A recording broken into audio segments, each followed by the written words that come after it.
Welcome to the church family that is lifting lives through living love, inspiring hope, filling with faith, and transforming our world. These recorded messages are made available so that you might have additional opportunities to stay connected with us, and that you might learn and grow in your faith. God bless you as you hear the word today.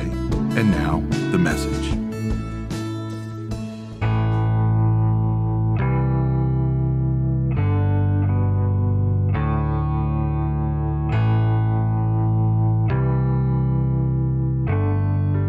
Good morning, church.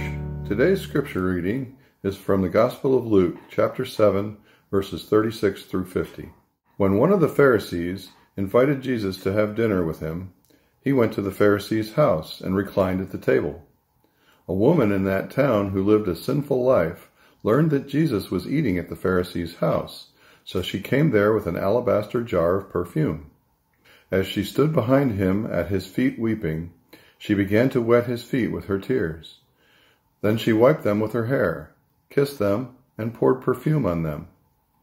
When the Pharisee who had invited him saw this, he said to himself, "If this man were a prophet, he would know who is touching him and what kind of woman she is, that she is a sinner."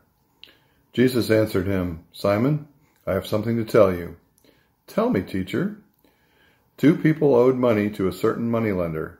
One owed him 500 denarii, and the other 50. Neither of them had the money to pay him back, so he forgave the debts of both. Now which one of them will love him more? Simon replied, "I suppose the one who had the bigger debt forgiven." "You have judged correctly," Jesus said. Then he turned to the woman and said to Simon, "Do you see this woman? I came into your house. You did not give me any water for my feet, but she wet my feet with her tears and wiped them with her hair.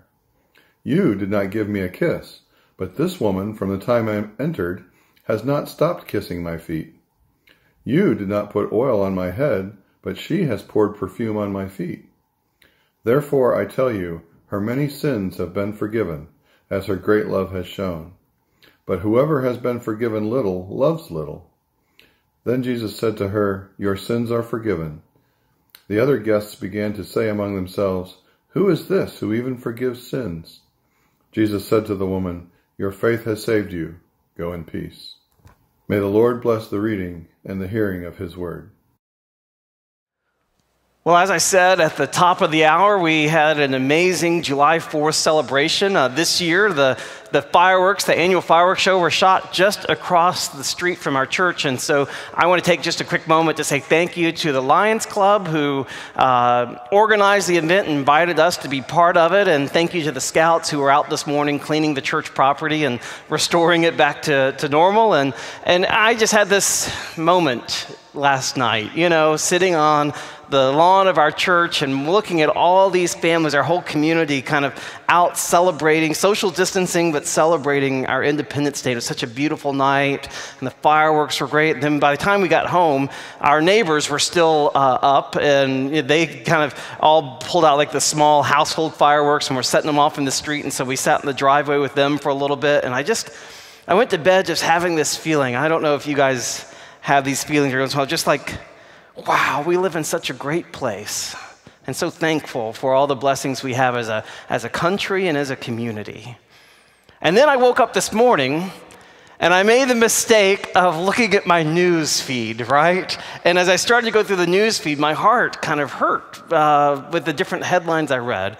I mean, there were 2 large shootings in Chicago yesterday, and it marked the 3rd weekend in a row that a child under the age of 10 has been killed in a shooting in Chicago. And then I read stuff, Seth kind of referenced in his prayer, but there are multiple articles about the division between left wing and right wing, and articles about how social media trolls are using this division and even sowing seeds of discord and whipping it all together, and we don't even know who these people are. And I was reading these articles, and I had to put the phone down, and I just thought, oh, what are we doing? Preaching a series about neighboring when there's so much going on in our country. But let me make the case for why. As we said in the beginning, this series is based on a book by two pastors, Jay Pathrak and Dave Runyon, who are pastors of churches in Colorado, Denver, Colorado. And the impetus of their book was because they were having some issues going on in the city of Denver, things not dissimilar with what's going on in our country right now. And so they said, we as churches want to do something about it. So they called together a big meeting of all the large churches in Denver, and they invited the mayor of the community to come and meet with them. And they just had a simple question: how can we help? And so the mayor came and spoke with them, and he outlined all the things that, that his office was working on, and the concerns that they saw in the community. And then he said, almost in an off-the-cuff way, he said, all the problems that are the majority of the issues our community is facing would be eliminated or drastically reduced if we could just figure out a way to become a community of great neighbors. Relationships are more effective than programs because they are organic and ongoing. He said, when we become a community of great neighbors, the elderly shut-in in the neighborhood gets cared for because a neighbor looks after him and checks in on him and makes sure he has food and other resources that he needs. When we become good neighbors, the at-risk youth gets cared for and mentored because there is a neighbor checking and investing in that young person's life. Everything changes when we become good neighbors. Now, Dave and Jay, when they heard this, they got excited because they said, this is right down our alley as churches. I mean, this is who we are, that we are, people who proclaim the good news and the command that we are to love God and love our neighbors. This is our wheelhouse, right?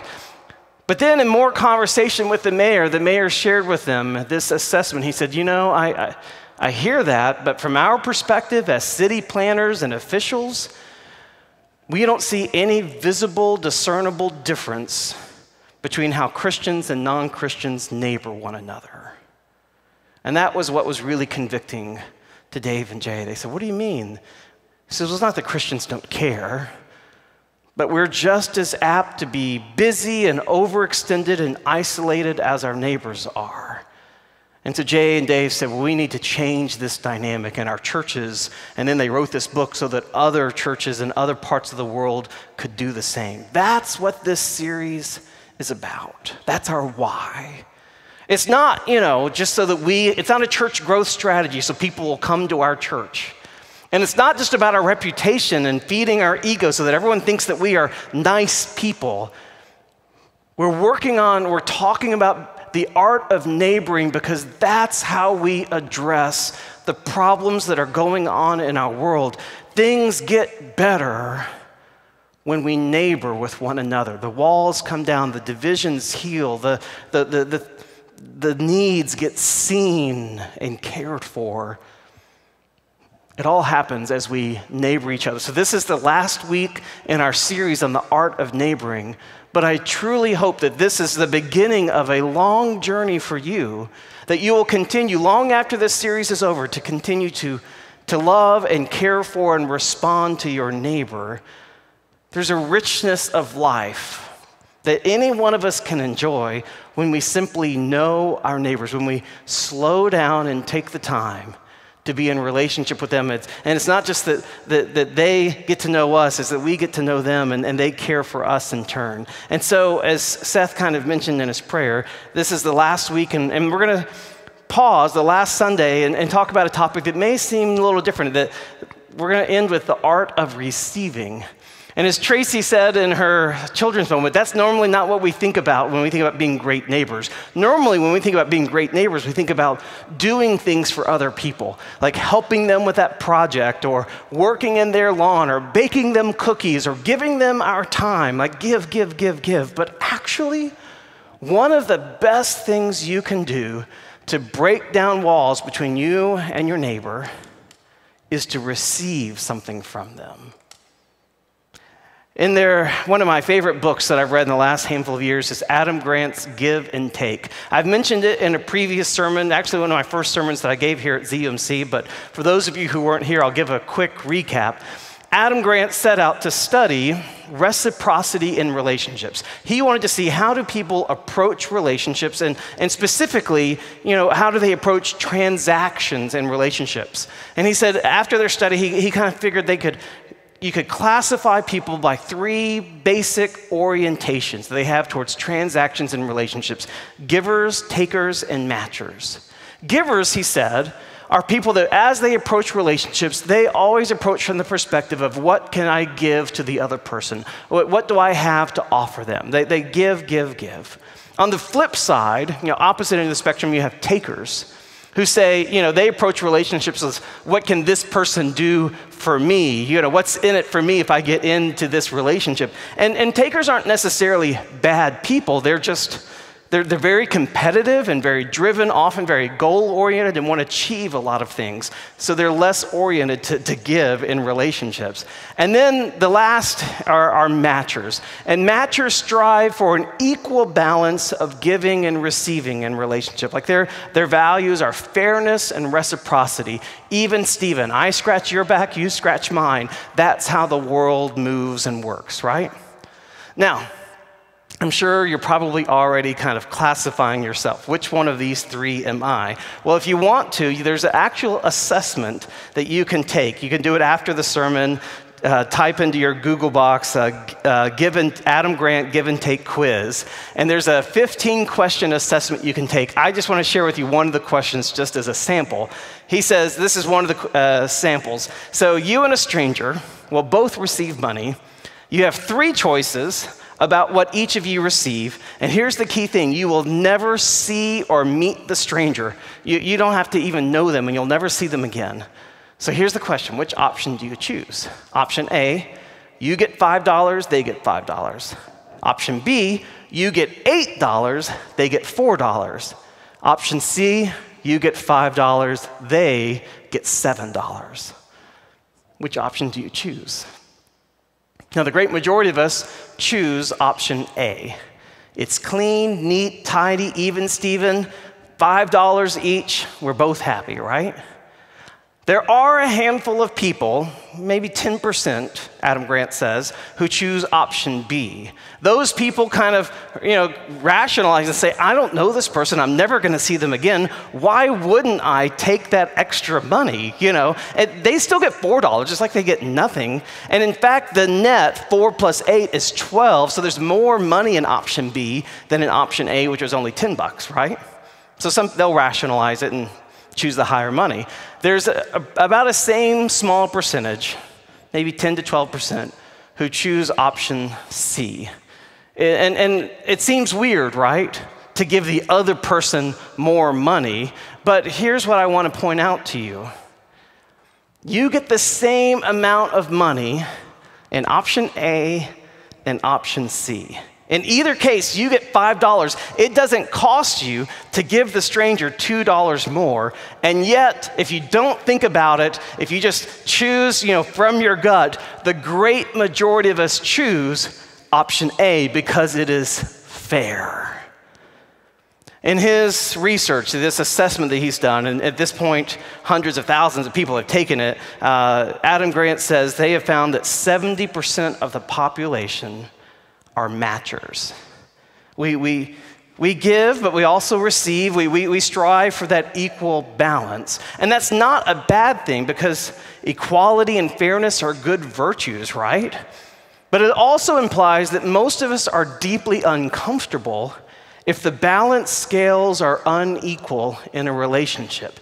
In fact, Adam Grant goes on to say, if they're going to be unequal, most matchers tend to want to err on the giving side because most matchers want to think of themselves as givers. Like none of us want to think of ourselves as takers. We don't want to be in someone else's debt.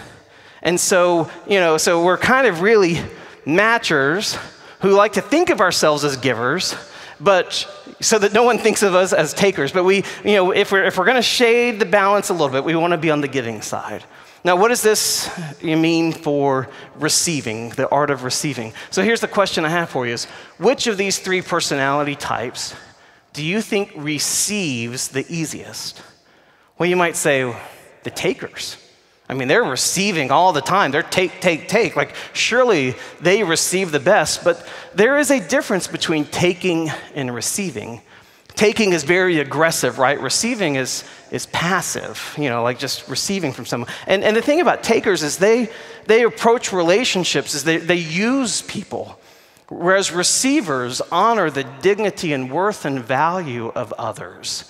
The problem with takers is they're not patient enough to receive the best things that relationships have to offer. They just take what they have and move on. So takers actually make terrible receivers.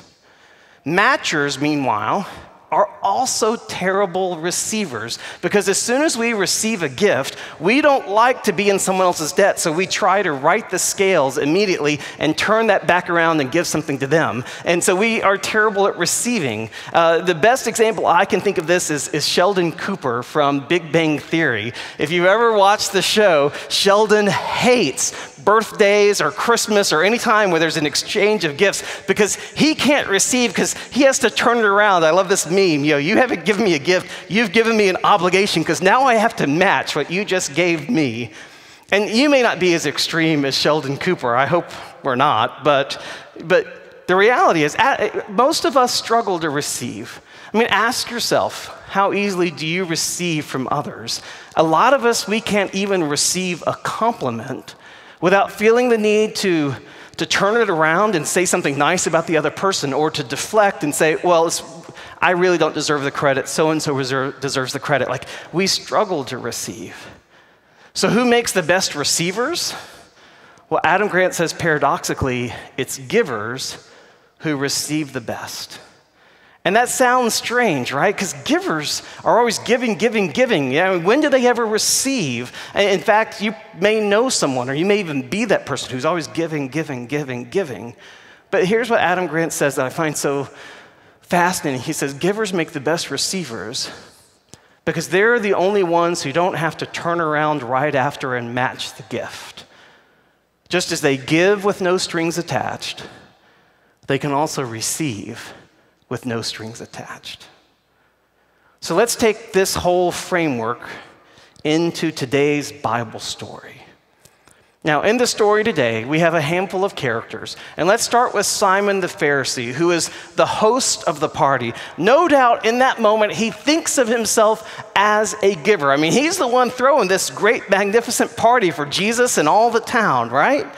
But he's really more of a matcher, or maybe even a taker. I mean, a matcher in that he's a Pharisee, and Pharisees were very concerned with equality, fairness, rules, and boundaries. But he might even be a taker because he's someone who's really maximizing value in relationships. The only use that Jesus and others have for him is those relationships are tools to further his own social standing.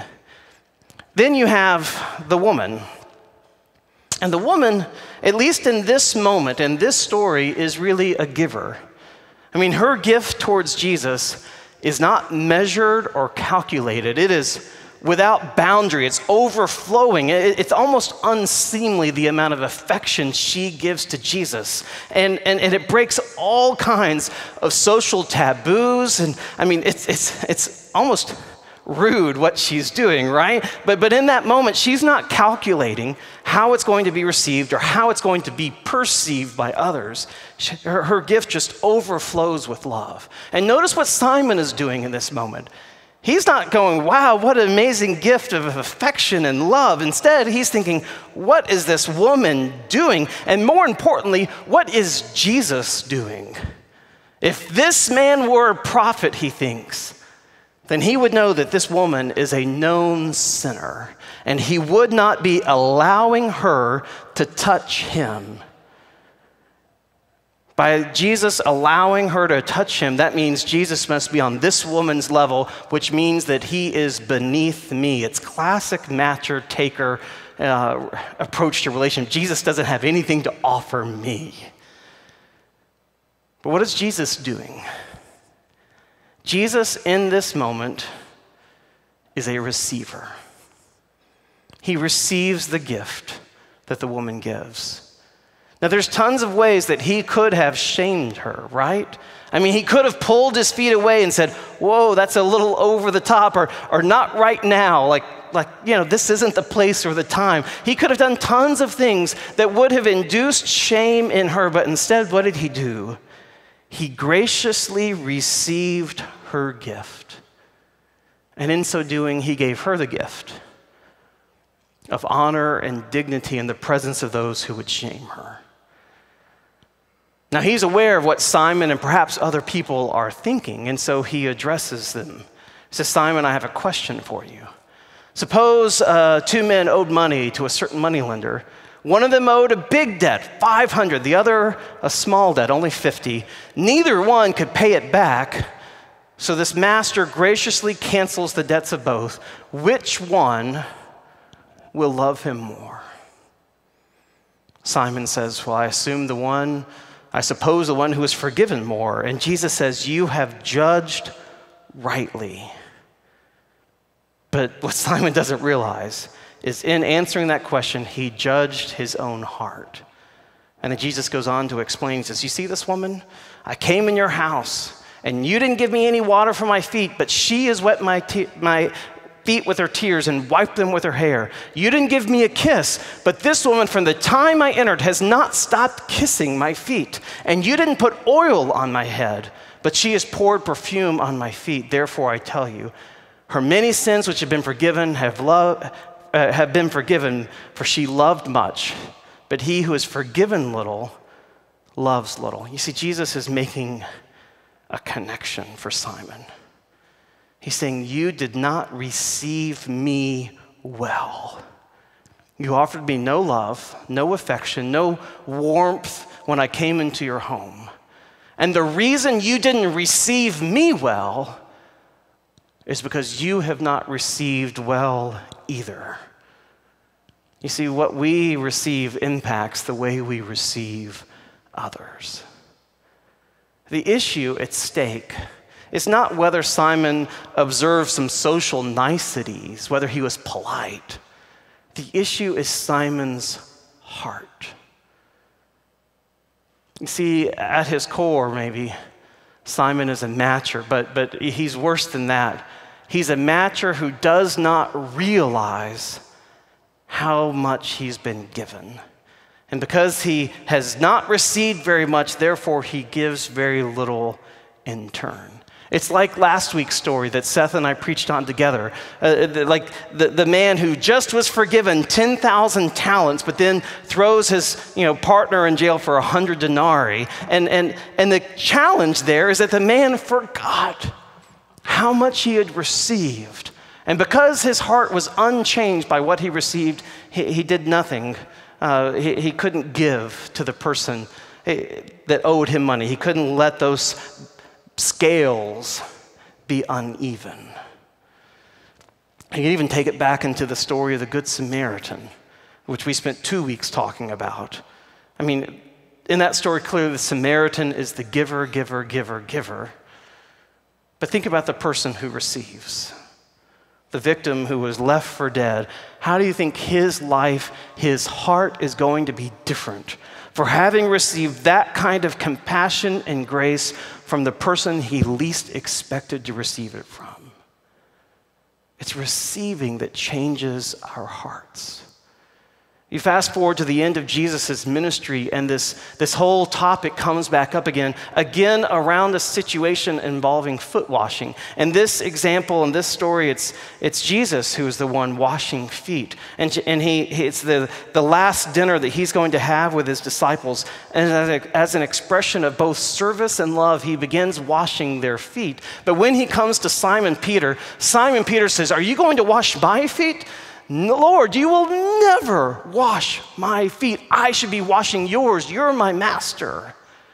And Jesus responds to Peter by saying, "Unless you receive this, unless I wash your feet, you can have no part in me."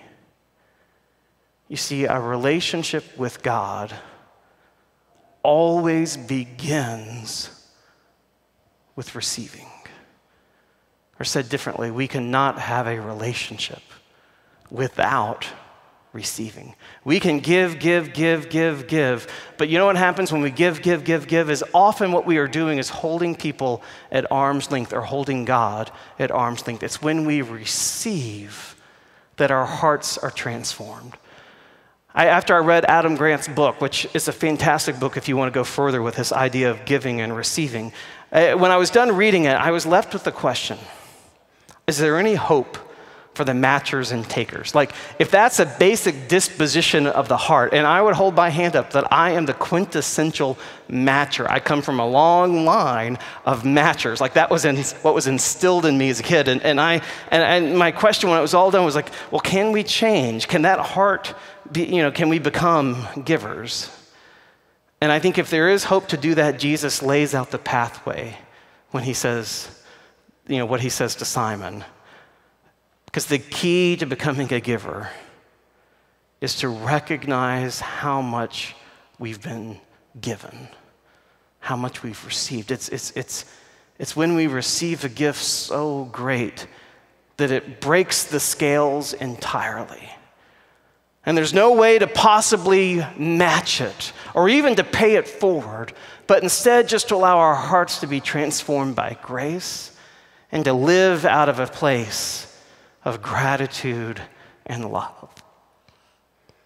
And what's true of our relationship with God is true of our relationships with others. We can't have relationships without receiving. I know in our world, especially in our culture, in our country, we want so often to be self-sufficient, right? Like, we don't want to be takers. We don't want to be indebted to others. And so we think that, if I just take care of myself, then I can give. But really, like I said, what we're doing is we're just holding our neighbors at arm's length. Real relationships begin when we take down our walls and admit our needs. That's when we invite people into our lives. That's where friendship and healing happens. It's our needs, not our gifts, not our talents, that invite people into friendship with us. And so the invitation for all of you is to think about how you could bring down your walls and how you could receive from others and how you can receive from God, so that you may know that you are loved for who you are and not just for what you do for others. So perhaps this is the right weekend to end our Art of Neighboring series, July 4th weekend, because it is a time when we pause and we remember how much we've received. The gift of those who've laid down their lives for our freedom, we could never repay that gift. The gift of God's own Son dying to give us inward spiritual freedom, we could never repay it. All we can do is allow those gifts to break the scales in our heart, to set us free, to live with gratitude and love towards all those who live around us. And as we do that, then we give our neighbors a window into a God who loves more deeply and cares more compassionately and gives more extravagantly than any of us could ever imagine. We're going to go now into our time of communion. And as we go into this time of communion, I just want you to think, what do I need to receive today? In my relationship with God, in my own life, how can I lay those needs before God as a way of tearing down the walls between us? And simply, as I eat this bread and drink this cup, allow God to nourish me. Allow God to make me new. And when that happens, then, hopefully, a spirit reborn tries to live in reciprocity to give thanks for all that God has given to us.